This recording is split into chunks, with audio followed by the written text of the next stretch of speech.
Tony, look around. Something's lost and must be found.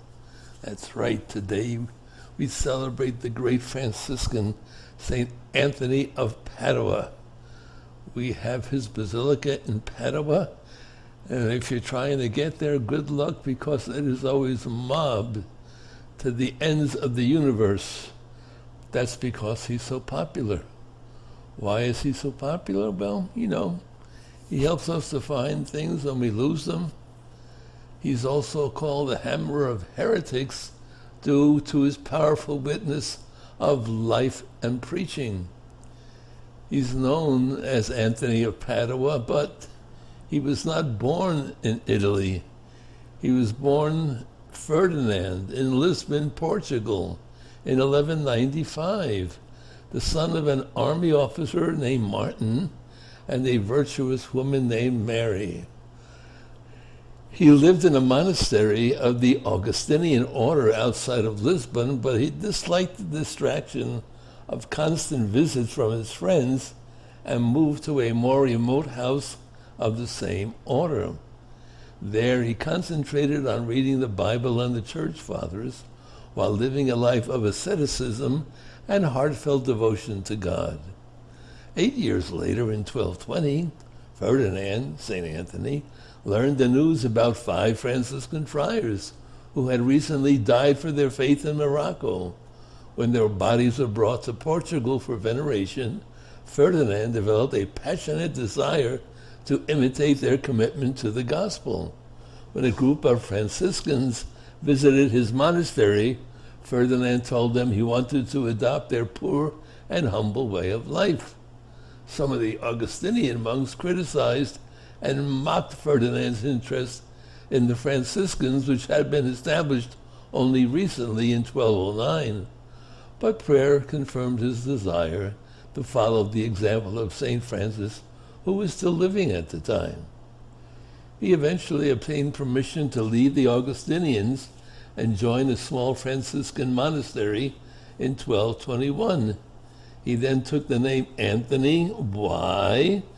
Because he always loved the 4th century desert monk named St. Anthony of Egypt. He wanted to imitate the Franciscan martyrs who died trying to convert the Muslims of Morocco.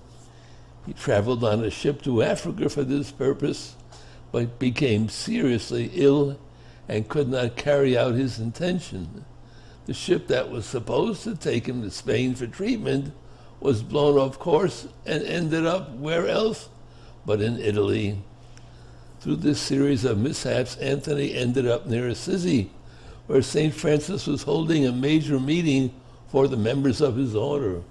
Despite his poor health, Anthony resolved to stay in Italy in order to be closer to St. Francis himself.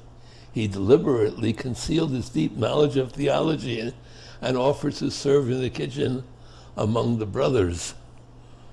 At that time, no one realized that the future hammer of the heretics was anything other than a kitchen assistant.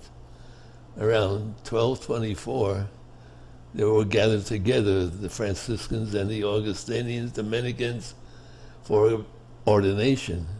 And each group thought the other was going to preach. And so it wound up that nobody was prepared to make and give any kind of homily.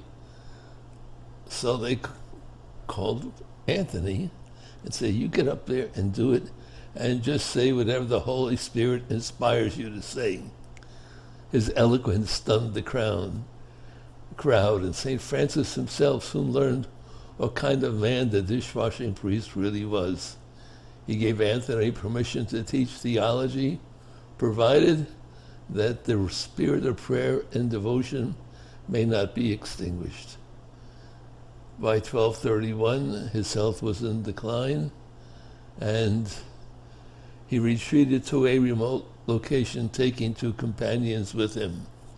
Crowds of people converged on the group taking care of Anthony in hopes of paying their homage to the holy priest. They had to stop short of their destination, gave him the last rites, reciting the 7 traditional penitential psalms and a hymn to the Blessed Mother, He died on June 13th at the age of 36. And so there you go. You lose something, pray with a smile. Tony, Tony, look around. Something's lost and must be found. Thank you, St. Anthony.